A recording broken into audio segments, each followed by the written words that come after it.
Boa tarde, estamos aqui mais uma vez, eu, Rodrigo Tobias, secretário de Estado de Saúde do Estado do Amazonas, juntamente com a doutora Rosemary Pinto, diretora-presidente da Fundação de Vigilância e Saúde, a atualizar os dados e os números de casos suspeitos e confirmados de coronavírus no Estado do Amazonas. Doutora. Boa tarde a todos, então vamos aos números. Hoje nós temos 31 novos casos de novo coronavírus, dos quais, de um total de 260 casos. Desses, 89% são em Manaus, um total de 232 casos, e 28 casos no interior, em 9 municípios. Temos, portanto, 3 casos em Parintins, com um óbito, 10 casos em Manacapuru, com 2 óbitos, 4 casos em Itacoatiara, 4 casos em Santo Antônio do Içá, 1 caso em Anori, 1 em Boca do Acre, 1 em Novo Airão e 1 em Careiro da Várzea, e 3 casos em Tonantins. Desses 260 casos, 7 evoluíram a óbito. Como eu já comentei, 4 desses são em Manaus e 3 no interior. 1 em Manacapuru, 1 em Parintins e 2 em Manacapuru. Nós temos hoje 66% dos nossos casos em isolamento domiciliar, 174 casos, portanto. E foram recuperados, pacientes recuperados, um total de 40. Aguardando resultados do LACEN, em investigação, nós temos 600 amostras ou 600 pacientes. Dos pacientes internados, nós temos 39 no total. Desses, 25 estão na rede privada de saúde e 14 no Hospital Delfim Aziz. Em UTI, nós temos 17 pacientes, dos quais 12 na rede privada e 5 no Delfim Aziz. A nossa letalidade é 2,7% dos nossos casos. Perfeito. Aqui eu aproveito a oportunidade para esclarecer a população sobre números de leitos de UTI no Delfim Aziz. A doutora Rosemary Pinto deu o número de 5 casos confirmados, não é? Que usam os leitos de UTI no Delfim Aziz. Ora, eu tenho falado que estamos ocupando 45 leitos de UTI no Delfim Aziz. Desses 45, 5 são confirmados de Covid-19. Os outros 40 preenchem todos os critérios do Ministério da Saúde, inclusive com a imagem, da tomografia de vidro fosco, sugestivo de Covid-19. Sem antes ter a confirmação que é Covid, eu não posso fazer a remoção desses pacientes para as outras unidades. Se eu fizesse assim antes, eu estarei, então, propagando a doença para outras pessoas para a população do Amazonas. Só complementando, ontem saiu o boletim da FVS, o boletim semanal da FVS, sobre síndromes respiratórias agudas graves e coronavírus. Ele se encontra no site da Fundação e, entre algumas informações desse boletim, nós temos que 15% dos nossos pacientes estão necessitando de internação, e isso dos casos positivos. 15% necessitam de internação. Portanto, nós temos 85% de pacientes com sintomas brandos ou assintomáticos. Também, outro dado importante é que, do total de pacientes, 7,8% necessitaram de UTI até agora, o que é acima do que os estudos indicam, que 5% dos casos internados necessitam de UTI. Então, a nossa necessidade de UTI está 2,8% acima dos estudos na China, na Europa e nos Estados Unidos, por exemplo.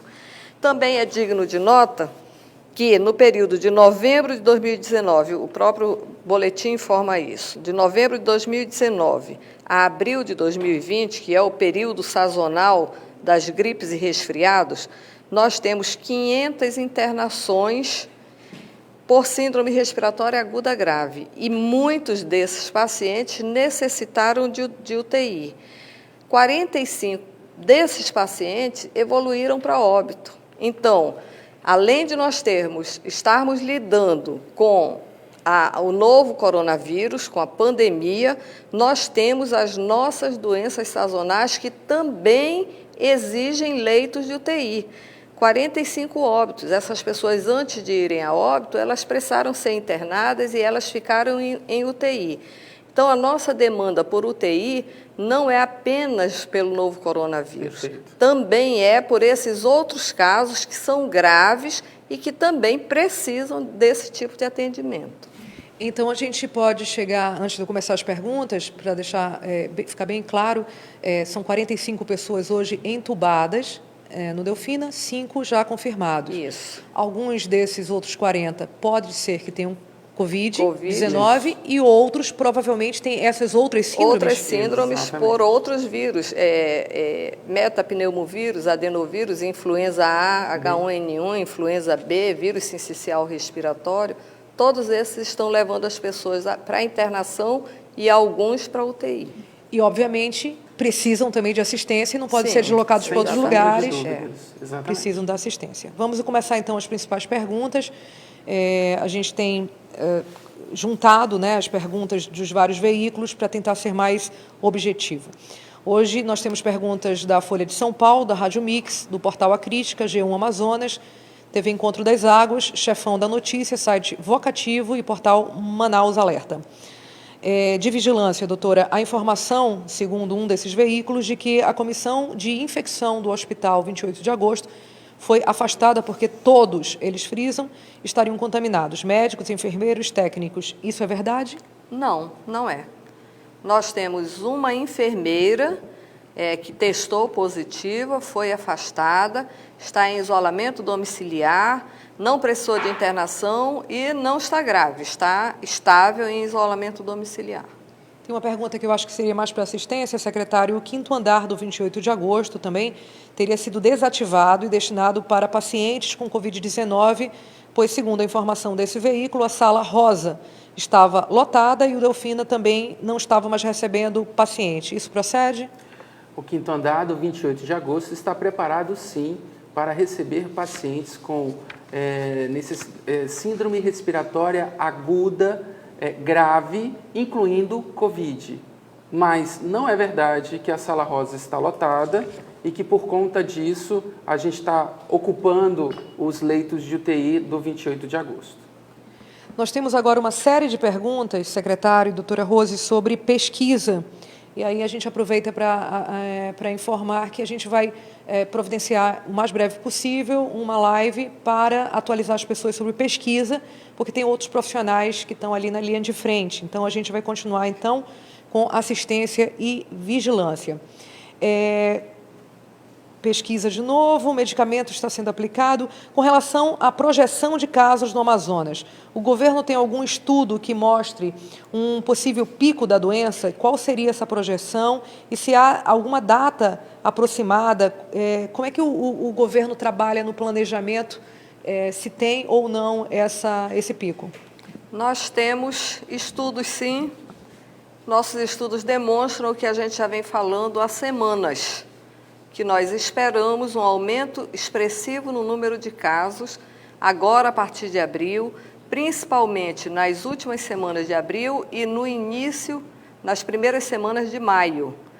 É digno de nota que esse aumento já vem sendo registrado, uma vez que nós temos hoje no LACEN 600 exames aguardando resultado.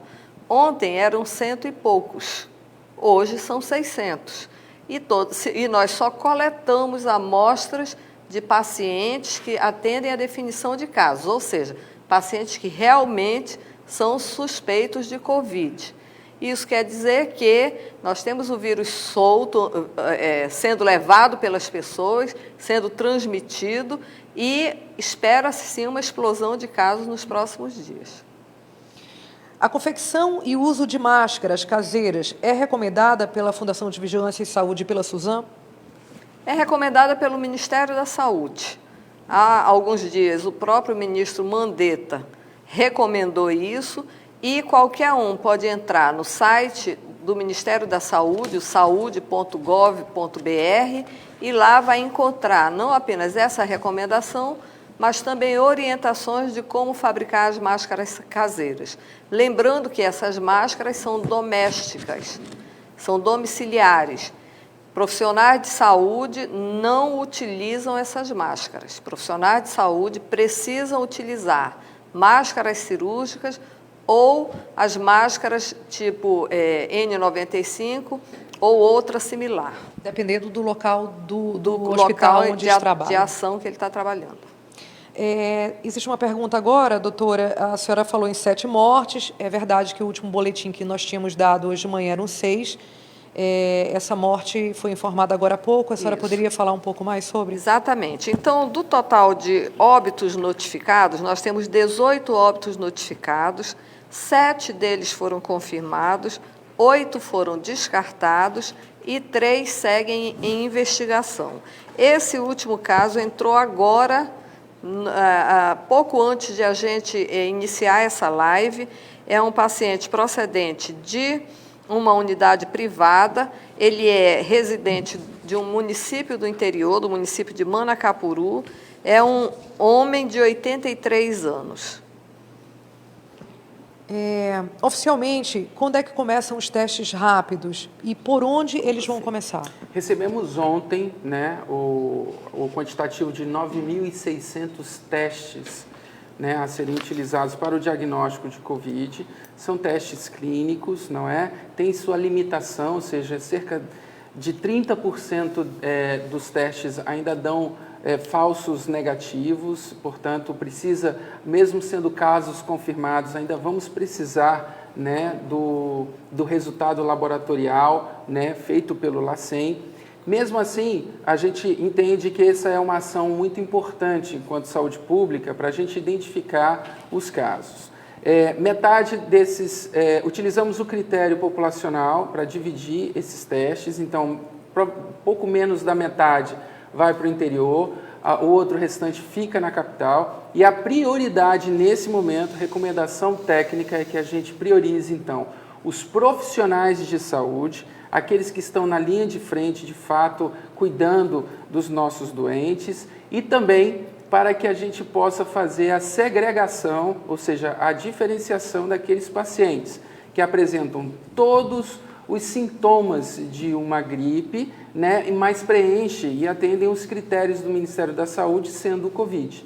Então, são esses dois públicos que, nesse momento, a gente vai priorizar com o uso dos testes diagnósticos. Tem uma pergunta aqui bem abrangente. A que o governo atribui o aumento de casos do novo coronavírus aqui no Amazonas? Já há algumas semanas, a gente vem instando para que a população fique em casa. O vírus não anda sozinho. O vírus precisa de pessoas para levá-los para lá e para cá, transmitindo de uma pessoa para outra pessoa. Portanto, se nós ficamos em casa, protegidos, isolados, nós diminuímos as chances de entrar em contato com o vírus. Agora, o que nós temos visto é que as pessoas, muitas, não estão atendendo às recomendações. Nós vemos ainda muita aglomeração de pessoas pela cidade, nós vemos muitos veículos transitando.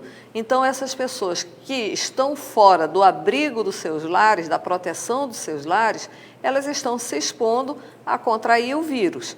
O vírus, nós já vimos, ele causa danos muito severos em pessoas idosas, em pessoas que têm outras doenças de base, como hipertensão, diabetes, outras doenças cardíacas, doenças pulmonares, mas também ele afeta pessoas saudáveis.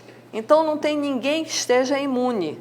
O segredo para não contrair o vírus é permanecer em casa, isolado, mantendo distância, principalmente de quem tem sintomas respiratórios. Tem vários veículos perguntando o seguinte, secretário, que foi citado pelo ministro da Saúde e reproduzido por uma grande empresa de comunicação nacional, sobre um cenário, uma frase atribuída ao senhor, sobre um cenário mais trágico, poderia haver um colapso no domingo ou na semana que vem. O que o senhor quis dizer exatamente com isso? E as pessoas pedem que o senhor pudesse esclarecer um pouco mais essa afirmação. Essa pergunta tem sido feita a gente e nós mesmos da área técnica nos fazemos constantemente. O que a gente precisa comunicar para a população é que o nosso sistema de saúde ele é limitado. Não temos leitos de UTI suficientes para enfrentar uma pandemia. E aqui a gente não está tratando de uma epidemia local, de Zika ou de dengue. A gente está tratando de uma pandemia que está acontecendo no Amazonas, no Brasil, nos Estados Unidos, na Inglaterra, na França, Espanha, Itália. Então, eu preciso dizer que nós temos uma limitação a atender os casos graves. O Estado do Amazonas, o governo do Estado, tem tomado todas as providências para a aquisição de novos leitos de UTI, especificamente dentro dos vários itens que compõem um leito de unidade de terapia intensiva, respiradores. Talvez um dos itens mais cobiçados no mundo, porque nós precisamos de respirador para poder a gente auxiliar no cuidado desses pacientes que têm coronavírus. Então, o colapso pode acontecer semana que vem, o colapso pode acontecer final do mês, o colapso pode acontecer dependendo do aumento do número de casos. E só há aumento do número de casos se houver movimentação entre as pessoas. Se as pessoas não ficarem em casa, a gente não tem condição de quebrar a cadeia de transmissão do vírus. Se a gente não quebra essa cadeia, provavelmente, em algum momento, nosso sistema, que é limitado, pode entrar em colapso. E uma última pergunta aqui, também de vários veículos, é sobre respiradores. E aproveitar para dizer que o senhor anunciou publicamente agora há pouco que íamos ter mais 10 respiradores. E agora, pouco antes dessa live, o senhor já teve outra notícia. Qual é? Gente, estamos numa pandemia, certo? Os números mudam a cada minuto. E as informações também mudam. Eu havia comunicado, ainda hoje pela manhã, de que o Ministério iria enviar para a gente, amanhã, um avião do governo, 10 leitos de UTI. Já mudou. Não vem mais para o Amazonas.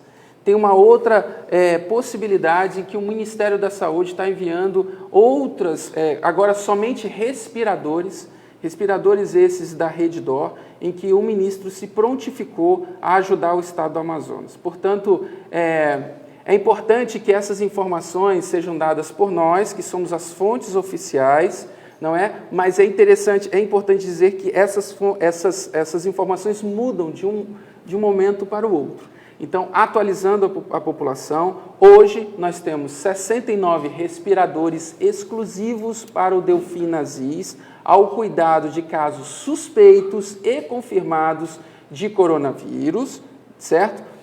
Chegará, em um momento breve, preciso conversar com o Ministério da Saúde, mais 15 respiradores, certo?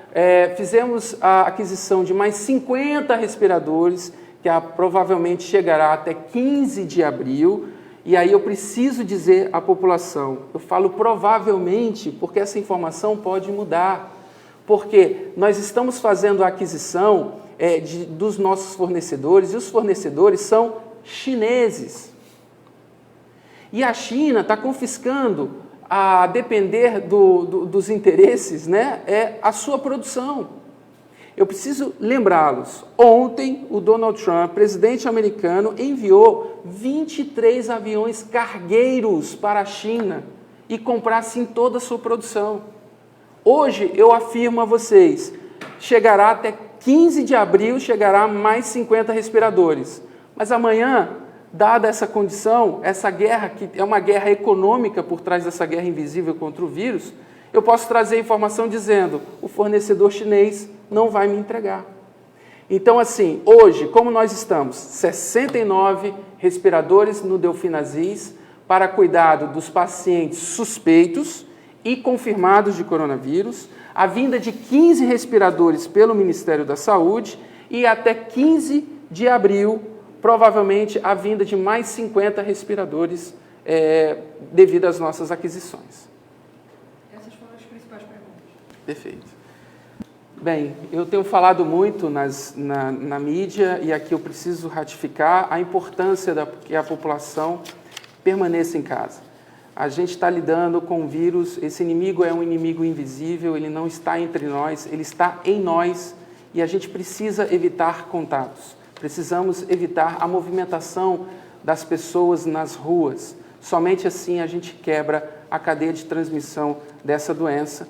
E aí a gente acha que no pico máximo da doença, que é da epidemia, que é provavelmente até a segunda semana de maio, a partir de junho, julho, a nossa vida pode retomar a nossa vida normal.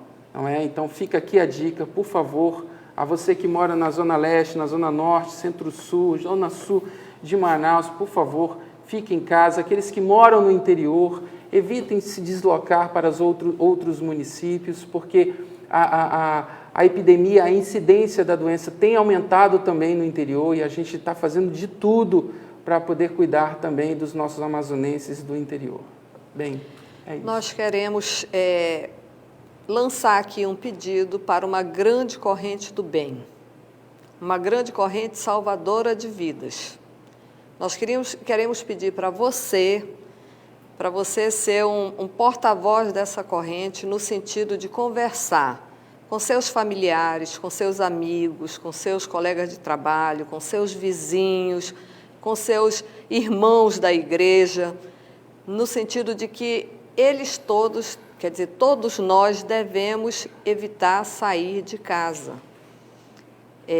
Se nós percebermos que o nosso amigo, nosso vizinho, nosso conhecido está saindo de casa desnecessariamente, vamos chamar a atenção, vamos fazer um arrazoado para evitar que essa pessoa se torne ou vítima da doença ou transmissora para alguém que está mais debilitado, que tem um sistema imunológico comprometido. Então, é necessário que todos nós nos comprometamos com essa causa, no sentido de que, se cada um fizer a sua parte, certamente nós conseguiremos controlar a disseminação desse vírus e evitar esse colapso que está sendo até anunciado pelo Ministério da Saúde na nossa rede de saúde. Faça parte dessa corrente do bem, faça a sua parte. Muito bem. E assim a gente termina a nossa live, na certeza que viremos amanhã com novos números do coronavírus. Obrigado e até lá.